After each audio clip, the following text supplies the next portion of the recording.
En la clase de hoy veremos las clases de compuestos orgánicos. Los compuestos orgánicos se distinguen de acuerdo con los grupos funcionales que contienen. La mayor parte de ellos se derivan de un grupo de compuestos conocidos como hidrocarburos, debido a que están formados solo por hidrógeno y carbono. Con base en la estructura, los hidrocarburos se dividen en dos clases principales, alifáticos y aromáticos. Los hidrocarburos alifáticos no contienen el grupo benceno o anillo bencénico, en tanto que los hidrocarburos aromáticos contienen uno o más anillos bencénicos. Los hidrocarburos alifáticos se dividen en alcanos, alquenos y alquinos.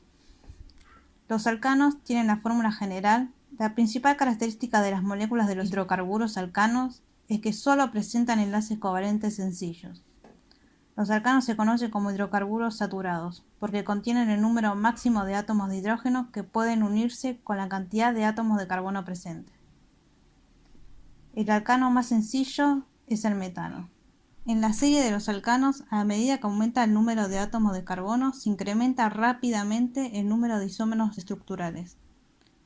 Por ejemplo, el butano tiene 2 isómeros, el decano tiene 75 isómeros y el alcano tiene más de 400 millones. Por supuesto, la mayor parte de estos isómeros no existen en la naturaleza ni se ha sintetizado. De cualquier manera, los números ayudan a explicar por qué el carbono se encuentra en muchos más compuestos que cualquier otro elemento. La nomenclatura de los alcanos y de todos los demás compuestos orgánicos se basa en las recomendaciones de la IUPAC. Los 4 primeros alcanos tienen nombres no sistemáticos. Un alcano menos un átomo de hidrógeno es un grupo alquilo. Por ejemplo, cuando se quita un átomo de hidrógeno del metano, queda con el nombre de grupo metilo. De manera similar, eliminar un átomo de hidrógeno de la molécula de etano se forma un grupo etilo. Cuando hay más de una ramificación de grupos alquilo de la misma clase, se utilizan los prefijos di, tri o tetra antes del nombre del grupo alquilo. Cuando hay 2 o más grupos alquilos diferentes, los nombres de los grupos se listan alfabéticamente. Los alquenos contienen por lo menos un doble enlace carbono-carbono. Los alquenos tienen la fórmula general. El más sencillo de todos es el etileno.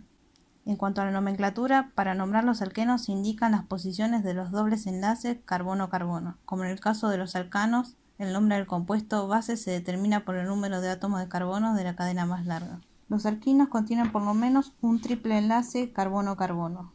Tienen la fórmula general. En cuanto a la nomenclatura, de nuevo, el nombre del compuesto base se determina por el número de átomos de carbono en la cadena más larga. En cuanto a su punto de fusión, los hidrocarburos aumentan a medida que aumenta el número de carbono. Para hidrocarburos con misma fórmula química, el punto de fusión será mayor mientras menor ramificación es presente.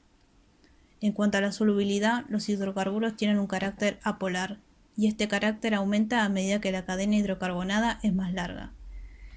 Es decir, mientras más carbonos tenga la cadena, menor será su solubilidad en agua. En cuanto al punto de ebullición, a medida que aumenta el número de carbonos, aumenta el punto de ebullición de los hidrocarburos.